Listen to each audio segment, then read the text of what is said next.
오늘 성경 말씀은 요한계시록 2장 18절에서 29절입니다. 사탄이 가장 잘하는 것은 바로 거짓말입니다. 그래서 예수님은 사탄을 거짓말쟁이요 거짓의 아비라고 하셨습니다. 처음 하와를 죄로 유혹할 때도 사탄은 그럴듯한 거짓말을 하였습니다. 실제로 거짓말은 사실보다 더 그럴듯해야 합니다. 들었을 때 뭔가 논리적으로 앞뒤가 맞는 것 같기에 속아 넘어가는 것입니다. 오늘날도 여전히 사탄은 거짓으로 사람들을 미혹하고 무너뜨리고 있습니다. 사탄은 함께 죄를 짓자고 말하지 않습니다. 아담과 하와에게도 함께 하나님을 대적하자고 말하지 않았습니다.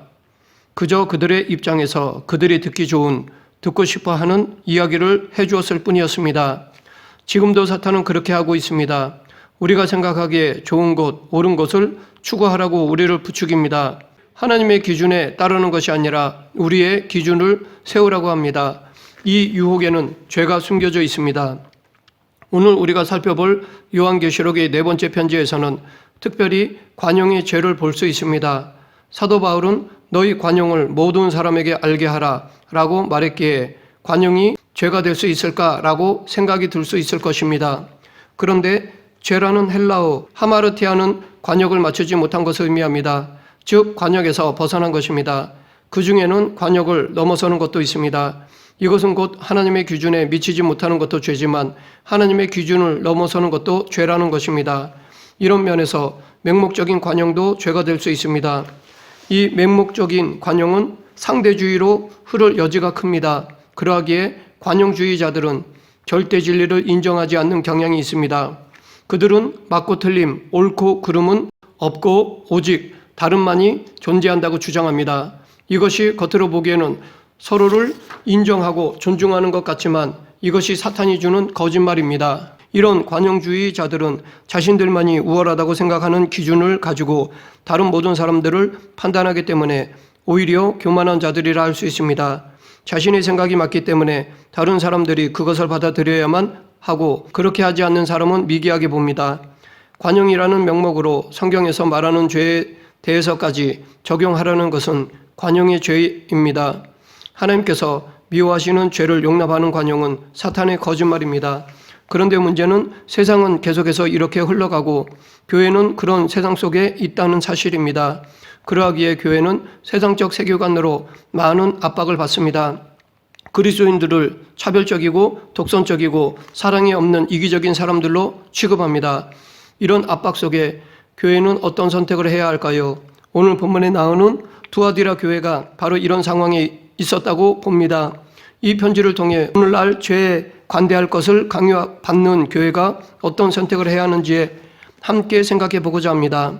7교회에게 보내는 편지는 지역으로 보면 에베소에서 시작하여 시계 방향으로 돌아가듯이 보입니다. 버가모를 떠나 동남쪽으로 약 60km 정도 가면 두아디라가 있었는데 버가모는 큰 도시인 반면에 두아디라는 작은 도시였습니다. 이 두아디라의 교회가 어떻게 시작되었고 성장했는지에 대해서는 성경이 기록되어 있지 않기 때문에 정확히 알 수는 없습니다. 사도행전 16장 14절을 보면 바울이 빌립보에서 복음을 전할 때 구원을 받았던 루디아가 자색 옷감 장사로 소개되어 있습니다. 이 루디아가 바울 일행을 자기 집으로 초대하여 머물게 할 정도로 열심을 내었던 것을 보면 아마도 루디아를 통해 두아디라의 복음이 전파되었을 가능성이 있다고 봅니다. 그런데 본문을 보면 두아디라 교회는 버가모 교회와 동일한 문제에 직면해 있었습니다. 즉 두아디라 교회 역시 버가모 교회와 마찬가지로 음행과 우상 숭배의 문제에 직면해 있었던 것입니다. 그러나 이 두 교회가 처한 상황은 달랐습니다. 버가모 교회는 세상 권력에 의한 정치적 박해가 있었던 반면에 두아디라 교회에는 그러한 정치적 박해는 없었습니다. 또한 다른 종교인들에 의한 종교적 박해도 두아디라 교회에는 없었습니다. 두아디라 교회의 문제는 그들의 내부에서 생겨난 문제였습니다. 핍박은 없었지만 안에서 잘못된 가르침으로 성도들을 잘못된 길로 인도하는 사람이 있었습니다. 여기서 우리가 알 수 있는 것은 사단의 전략은 다양하다는 것입니다. 사단은 상황에 따라 다양한 전략을 활용할 줄 아는 존재입니다. 각 교회나 성도의 형편과 사정에 따라서 더 효율적인 방법을 구사할 줄 아는 자입니다. 사단이 두아디라 교회를 공격한 방법은 그곳의 지역적 상황을 활용하는 것이었습니다. 두아디라는 상업이 발달하였고 각 직종마다 조합이 있었습니다. 그리고 그 조합에는 그 나름대로의 수호신이 있어서 조합원들은 그 수호신을 섬겨야 했습니다. 그런데 두아디라 교회의 성도들 중에도 조합에 가입해 있었기에 그들 역시 그 조합의 수호신 숭배와 그와 연결된 음란한 축제에 참석해야 했습니다. 만일 수호신 숭배를 거부하면 조합에서 추방되었으며 그것은 곧 그곳에서 살아갈 수 없는 것을 의미하였습니다. 여기에 두아디라 성도들의 고민이 있었을 것입니다. 조합을 탈퇴하자니 먹고 살 길이 막막했고 조합에 남아있자니 죄악에 동참해야 하는 딜레마에 놓인 것입니다. 이러한 딜레마에 놓인 두아디라 성도들에게 그럴듯한 해결책을 제시한 것이 바로 이세벨이라는 여자였습니다. 그녀는 자칭 선지자로 자처하며 먹고 살기 위해서 죄를 짓는 양심의 가책을 가진 성도들에게 그럴싸한 말로 그들의 행위를 합리화시켜 줌으로써 그들이 계속해서 죄 가운데 머물도록 하였습니다. 이런 두아디라 교회에 대한 예수님의 칭찬과 인정의 말씀이 19절에 나오는데 내가 내 사업과 사랑과 믿음과 섬김과 인내를 아노니 내 나중 행위가 처음 것보다 많도다입니다. 여기서 두아디라 교회가 칭찬받은 항목들을 순서대로 나열하면 사업, 사랑, 믿음, 섬김, 인내, 행위입니다. 이것을 구조적으로 보면 처음 것은 사업이고 나중 행위는 사랑, 믿음, 섬김입니다. 그리고 이 사랑과 믿음은 그들의 행위 동기를 의미하고 섬김과 인내는 그들이 행했던 실천을 의미합니다. 그러므로 두아디라 교회는 사랑에서 우러난 섬김과 믿음에서 우러난 신앙의 인내가 있었기에 칭찬받았고 또한 그들은 믿음이 날로 성장, 성숙되어 퇴보되지 않고 발전하는 신앙의 면모를 갖추었기에 칭찬받은 것이었습니다. 그러나 이들에게도 예수님으로부터 책망을 받아야 할 것이 있었는데 그것이 20절입니다. 그러나 내게 책망할 일이 있노라. 자칭 선지자라 하는 여자 이세벨을 내가 용납함이니 그가 내 종들을 가르쳐 꾀어 행음하게 하고 우상의 제물을 먹게 하는도다. 그들은 이세벨의 꾀에 넘어가 우상을 숭배하며 행음을 하였습니다. 두아디라 교회의 이 모습은 지금 우리에게 중요한 영적인 원리를 가르쳐주고 있습니다. 두아디라 교회는 영적으로 큰 죄를 지었는데 문제는 일순간에 저지른 범죄가 아니었다는 것입니다. 조금씩 죄를 용납하다가 죄에 깊게 오염된 것입니다. 그러면 그들은 어떻게 큰 죄에 빠졌을까요? 이것은 두아디라 교회와 성도들의 생활에서 찾아볼 수 있습니다. 당시 두아디라는 옛 무시아 지역의 수도였던 버가모가 천연적인 방어 요새를 갖추지 못해 그곳을 방어하기 위한 군대가 주둔하였던 작은 도시였지만 빵, 염색, 가죽, 의복, 구두, 구리 등의 여러 직종들의 조합이 발달한 상업도시였습니다. 그런데 문제는 각 조합마다 수호신이 있어 회원들은 자기가 가입한 조합의 신을 섬겨야만 했으며 당시 제사는 부도덕한 잔치의 형태를 띠고 있었기에 우상숭배와 음행은 성도에게도 필수 불가결한 요소가 된 것이었습니다. 아마 두아디라 교회의 성도들은 처음에는 이 우상숭배와 음행을 선택하지는 않았을 것입니다. 이 문제에 대해 고민을 하였을 것입니다. 기도도 했을 것입니다. 그러나 그들의 선택은 현실의 이익, 즉 안정된 삶을 선택하였습니다. 그들이 이렇게 선택한 직접적인 원인을 성경에서는 자칭 선지자라 하는 여자 이세벨의 꾀에 넘어갔기 때문이라고 말하고 있는데 이세벨은 시돈 왕의 딸로서 북이스라엘의 7대 왕인 아합의 아내가 된 여인으로 북이스라엘의 바알 숭배와 아세라 숭배를 정착시킨 왕비였습니다. 물론 여기서 말하는 이세벨은 아합의 아내 이세벨이 아니었지만 그 행위로 보면 이세벨로 상징될 만큼 사악한 여인이었기에 사도 요한이 이 이름을 사용한 것입니다. 또한 본문을 통해 짐작할 수 있는 것은 이세벨은 자칭 선지자로 말하며 사람들을 현혹시킬 만큼 거짓된 영적 은사가 있었으며 22절에 그로 더불어 가늠한 자들이란 표현으로 보아 남자들의 눈을 매료시킬 정도로 매혹적인 외모를 가졌을 것으로 여겨집니다. 곧 두아디라의 많은 성도들이 이세벨의 눈에 보이는 거짓된 영적 은사와 미모에 넘어가 신앙의 기준을 잃고 성도의 본분에 어긋나는 행동에 빠진 것입니다. 또한 이 이세벨은 소아시아 7교회에 보내는 메시지에 등장하는 니골라당과 자칭 유대인이라 하는 자들인 사단의 회 그리고 발람의 교훈을 지키는 자와 연관이 되어 있습니다. 왜냐하면 이들의 꾀에 걸려든 교회는 모두 비슷한 결과를 내었기 때문입니다. 그 증거로 니골라당의 교훈을 따르는 자들은 우상의 제물을 먹고 행음하였으며 자칭 선지자라 하는 여자 이세벨을 용납한 결과 역시 행음하고 우상의 제물을 먹었습니다. 물론 니골라 당이나 발람의 교훈을 지키는 자나 이세벨은 분명히 각각의 교회에 죄를 범하게 하는 이단들이었지만 교회에 들어와 성도들에게 우상 숭배와 음행을 야기시키는 존재라는 점에서는 사단의 하수인이었습니다.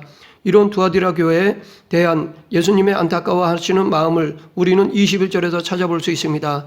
또 내가 그에게 회개할 기회를 주었으되 자기의 음행을 회개하고자 하지 아니하는도다. 이를 원문으로 보면 기회를 주었으되 라는 말은 과거로부터 현재까지의 동작의 연속성을 나타내는 부정 과거형이고 아니하도다는 지금 현재에 계속되는 동작을 나타내는 현재형입니다. 즉 예수님께서 두아디라 교회의 우상을 섬기고 음행에 빠진 성도들에게 회개할 기회를 과거로부터 지금까지도 주고 계셨음에도 불구하고 그들은 회개하지 않고 있다는 것입니다.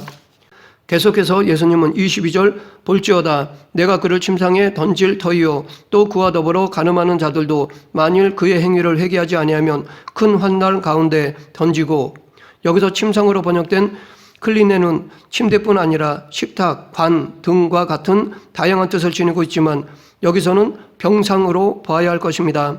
이렇게 거짓 선지자 이세벨을 추종하고 따르는 자들은 질병에 걸릴 뿐 아니라 회개하지 않는 자도 그에 합당한 심판이 있을 것이라는 것입니다. 23절 또 내가 사망으로 그의 자녀를 죽이리니 모든 교회가 나는 사람의 뜻과 마음을 살피는 자인 줄 알지라 내가 너희 각 사람의 행위대로 갚아주리라. 이것은 상징적 표현으로 예후에 의하여 아합 왕의 70명의 자녀가 죽임을 당한 사건에 근거하여 기술한 것으로 이세벨과 영적으로 야합한 그녀의 영적 후손들의 결말을 의미합니다.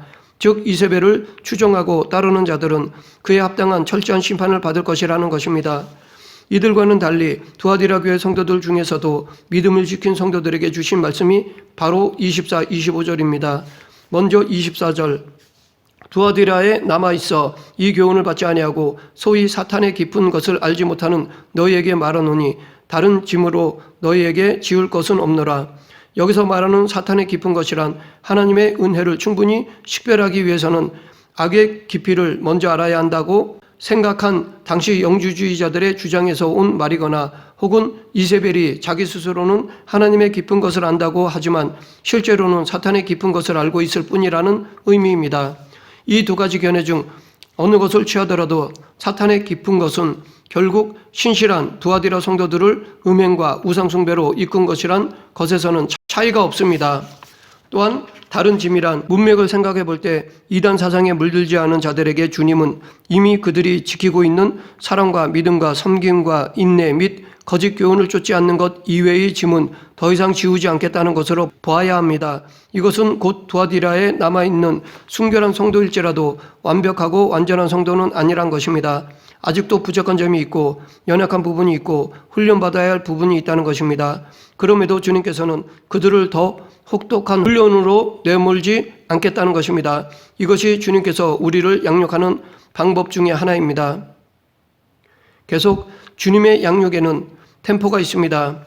강도를 높였다 낮추었다 합니다. 마치 운동선수가 좋은 근력, 지구력, 순발력을 갖추기 위해 계획된 트레이닝을 하는 것처럼 완급 조절이 신앙에서도 필요한 것입니다. 그리고 그런 믿음을 당신이 재림하실 때까지 지키라고 하십니다. 그것이 25절입니다. 다만 너에게 있는 것을 내가 올 때까지 굳게 잡으라. 이렇게 끝까지 믿음을 지킨 성도들에게 주시는 상급이 26절부터 28절에 나와 있습니다. 먼저 만국을 다스리는 권세를 주십니다. 만국을 다스리는 권세는 구속 사역을 완수하시고 부활 승천하신 예수님이 하나님으로부터 받으신 권세입니다. 예수님은 이 권세를 이기는 자에게 나누어 주겠다고 약속하신 것입니다. 그런데 중요한 사실 하나가 있습니다. 권세는 장식용으로 주어지는 것이 아닙니다. 권세는 사용되도록 주어지는 것이고 사용함으로써만 가치가 있는 것입니다. 그러므로 예수님으로부터 만국을 다스리는 권세를 받은 이기는 자는 반드시 그것을 활용해야 합니다. 그 방법이 바로 27절 그가 철장을 가지고 그들을 다스려 질그릇 깨트리는 것과 같이 하리라 입니다. 여기서 철장은 절대적 통치권을 상징합니다. 그리고 질그릇을 깬다라는 것은 심판에 대한 상징적 표현입니다. 또 그들은 사탄과 악한 무리를 가리킵니다. 이렇게 이기는 자는 마지막 때에 예수님으로부터 받은 권세로 이 세상을 심판하게 될 것입니다. 특별히 28절에서 주님은 이기는 그에게 새벽별을 주겠다고 하셨습니다. 여기서 새벽별이란 예수님 자신을 가리킵니다. 그러므로 새벽별을 주시겠다는 약속은 예수님의 권세와 예수님의 능력과 예수님의 영광을 주시겠다는 것입니다. 그런데 이 새벽별이란 표현을 사용한 데에는 중요한 의미가 있습니다. 새벽별은 밤을 새어가며 기다리는 사람들에게 큰 소망과 위로가 됩니다. 왜냐하면 새벽별은 곧 밤이 지나고 아침이 올 것을 알리는 전령이기 때문입니다. 이처럼 주님의 말씀을 지키는 성도들에게 비록 지금이 어두운 한밤중과도 같을지라도 우리가 믿음으로 인내하면 반드시 새벽별은 뜬다는 것입니다. 또한 세상이 칠흑같이 어두울수록 새벽별은 더 찬란하고 아름답게 비칩니다. 이처럼 지금 우리 눈에는 잘 보이지 않는다 할지라도 새벽별은 분명히 존재하며 그 빛을 비추기 위해 다가오고 있다는 것입니다. 그러므로 우리는 지금의 현실이 아무리 암울하고 어려울지라도 믿음을 지키며 인내해야 합니다. 말씀을 맺겠습니다. 지금도 인본주의에 입각해 관용이라는 명목으로 절대 진리를 주장하는 기독교를 비판하는 사람들이 있습니다. 그리고 그들의 주장을 받아들이는 사람들이 늘어가고 있습니다. 그러나 이 맹목적인 관용이나 인본주의는 자기 자신이 중심이 되고 자기 자신이 판단 기준이 됩니다. 절대적 진리가 없습니다. 그러하기에 혼란과 혼돈뿐입니다. 이 모두 사탄의 도구입니다. 여기에는 반드시 하나님의 심판이 있을 뿐입니다. 우리는 절대 진리이신 예수님을 따르므로 이들의 유혹에 넘어가지 말아야 합니다. 그리고 끝까지 믿음을 지킴으로 하나님이 주신 은혜를 누려야 할 것입니다. 이 모든 은혜를 누리는 그리스도인이 되길 간절히 축원합니다. 기도하겠습니다. 모든 만물을 다스리시며 운행하시는 하나님 아버지, 절대 진리이신 예수님에 대해 조금 더 양보하지 않는 그리스도인이 되게 하시고 사랑으로 이 모든 것을 누기는 자들이 되게 하여 주시옵소서. 예수님 이름으로 기도드립니다. 아멘.